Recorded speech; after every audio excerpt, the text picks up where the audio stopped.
Lectura del Santo Evangelio según San Lucas. Gloria a ti, Señor. En aquel tiempo había una profetisa, Ana, hija de Fanuel, de la tribu de Aser. Era una mujer muy anciana.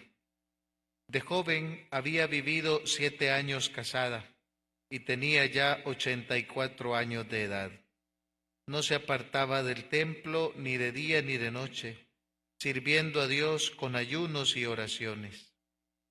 Cuando José y María entraban en el templo para la presentación del niño, se acercó Ana, dando gracias a Dios y hablando del niño a todos los que aguardaban la liberación de Israel.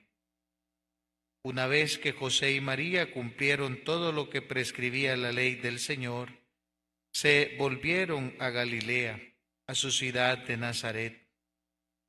El niño iba creciendo y fortaleciéndose, se llenaba de sabiduría y la gracia de Dios estaba con él.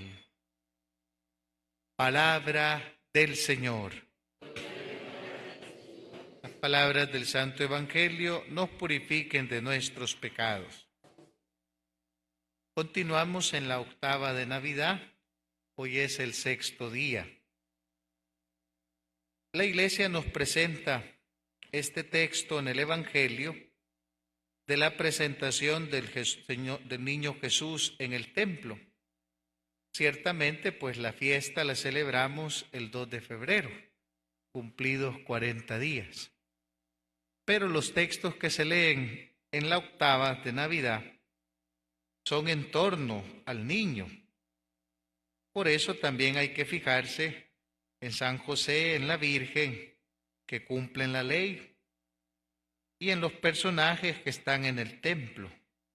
Hoy pues toca reflexionar en Ana, hija de Fanuel. El Antiguo Testamento, como íbamos repasando en el Adviento, contiene las profecías para identificar al Mesías, al Salvador, al Hijo de Dios. Pero cuando el Señor aparece, pues Dios quiso que fuera un hombre parecido en todo a nosotros, menos en el pecado. Es desde el desenlace de su vida que se comienza a conocer su biografía. O sea, lo primero que se conoce de Jesús es que murió en la cruz, que resucitó al 3er día. Eso es lo que se llama el querigma. Y luego, pues, por el aprecio a nuestro Salvador, van surgiendo las preguntas. ¿Y Jesús dónde vivió? ¿Y qué fue lo que predicó? ¿Y quiénes fueron sus padres? ¿Y cómo fue su infancia? Y entonces se va armando la biografía de la persona. Por supuesto, la fuerza es esa, ¿verdad? Murió por mí y resucitó. Es su evangelio, su mensaje, su predicación, el nuevo camino para llegar al cielo. Entonces, esta escena de la presentación en el templo, ya el Antiguo Testamento iba dando esos signos, ¿verdad? Los más fuertes, pues son la Virgen que está encinta y dará a luz un hijo.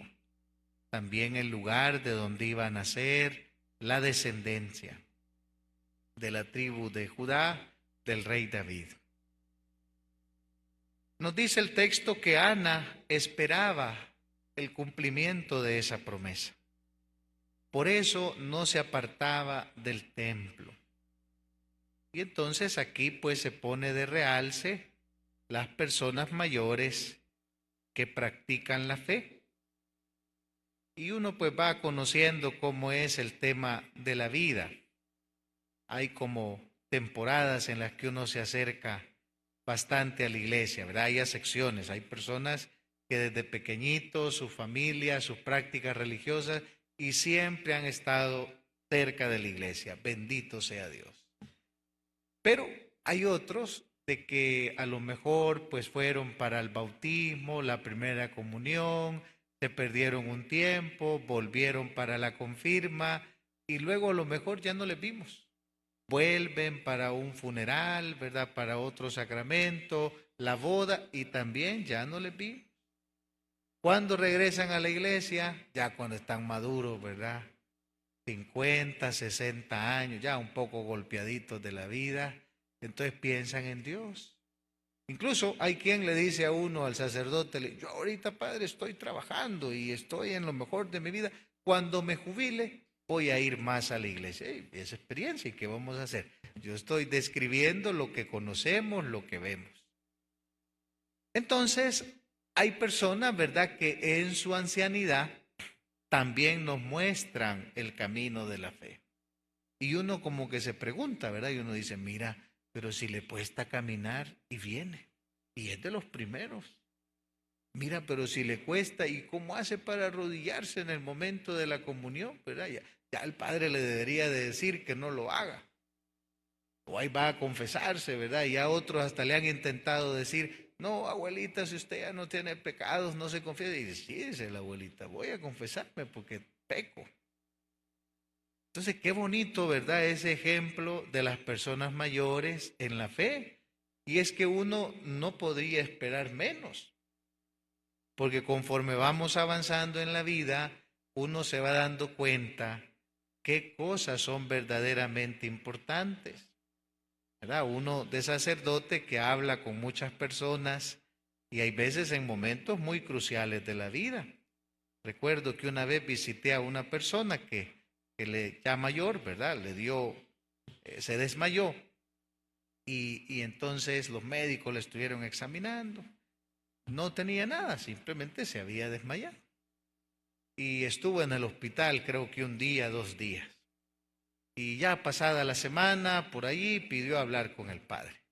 Y entonces ya llegué, ¿verdad? Un poquito pues para ver cómo estaba todo, porque había estado un par de días en el hospital y no le encontraron qué tenía. Y me dice aquel señor, mire padre, lo que yo he vivido es que Dios como que me apagó y me volvió a encender. Y entonces yo ahorita en este momento que estoy viviendo, me doy cuenta qué cosas de verdad son importantes en la vida. Mire, yo veo mis hijos ya están grandes, cada uno con su matrimonio y tiene su trabajo. Ellos ya no necesitan de mí. Yo un poco sorprendido, bueno, y esta plática donde vamos a ir a parar, ¿verdad? Porque está diciendo que sus hijos no lo necesitan. Y luego yo, mire, todavía doy clases por ahí en una universidad, pero en realidad ya hay otros profesores jóvenes que pueden dar clases, ya no voy a ir a dar clases. Y así fue contándome cosas, tal. Yo en este momento de mi vida lo que quiero es entregarme al Señor. Quiero prepararme para encontrarme con Él. Mis hermanos, yo en esa plática, ¿verdad? Bueno, el Señor me ha traído a visitar a este hermano para hablar de unas cosas muy serias. Y quizás yo no voy a tener que decir mayor cosa, aquí tengo que aprender. Y entonces la plática con esa persona me impresionó tanto, ¿verdad? Que él se diera cuenta de cómo lo que significa pasar el tiempo, ¿verdad? Y las cosas importantes que tocan. Yo me quedé pensando, estos consejos son los que todos tenemos que saber, porque hay veces uno pues va en la vida tratando, ¿verdad? Esforzándose, pero hay veces se equivoca. Pero si una persona desde el umbral de la vida nos dice, voy a darte un consejo, reza todos los días el rosario, a mí me ha servido durante estos 80 años, ha sido la oración que más provecho me ha traído. No dejes pasar un día sin rezar el rosario. Son 80 años que me están dando ese consejo, ¿verdad? Que me están diciendo, mira, si desde 30, 40, 50 años tú descubres el amor de la Virgen María, tienes una compañía maravillosa, estupenda en tu vida cristiana. No desperdicies el tiempo, aprovéchalo. Eso es lo que vemos nosotros en Ana, ¿verdad? Ana está en el templo y está esperando que Dios va a cumplir la promesa. No importa que pase el tiempo, a lo mejor, ¿verdad? 40, 50 años, no importa.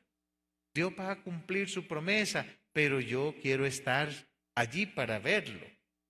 Por eso, mis hermanos, ¿verdad? Dentro de todas las cosas que le pedimos al Señor, le pedimos la conversión de los pecados, que nos entreguemos a Él, pero también la perseverancia hasta el final, hasta la muerte en la fe católica.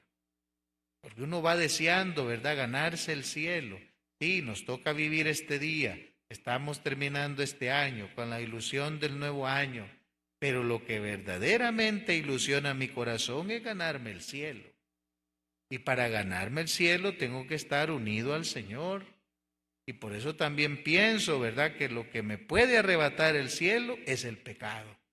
Por eso la perseverancia, la entrega, ¿verdad?, la conversión. Ya uno se va dando cuenta de estas cosas. Va a ir pasando el tiempo, sí, el Señor nos va a dar oportunidad de practicar la fe y de tener una vida larga, sí, pero junto al Señor. ¿Verdad? No se trata de que alguien en su juventud haya sido un gran practicante católico y vivió su fe y al final un depravado. Y al final de su vida, ¿verdad?, un pervertido. No, diría uno, ¿qué pasó aquí? Vea. Si vivió rezando, vivió escuchando la palabra y al final de su vida se olvidó de la fe y se entregó a las cosas del mundo. No, es todo lo contrario. Eso nos dice la experiencia. Que el que vive practicando su fe ya llega a una ancianidad todavía más unido al Señor. Incluso uno encuentra santidad en esa persona. Ya decíamos las prácticas religiosas que a uno de joven le admira, ¿verdad? Se levanta temprano por el Señor, reza el rosario, ya no puede leer, pero ahí está con el libro, ¿verdad? Y ahí va a la misa y recibe la comunión y quiere servir a Dios. Es eso, es el Señor que llama, es el Señor que atrae. Pues eso nos ayuda también este tiempo de la Navidad a valorar, ¿verdad?, cómo el servicio y el seguir al Señor en todas las etapas de nuestra vida y tiene todavía más peso en la ancianidad. Vamos a continuar la misa, se ponen de pie para la oración de los fieles.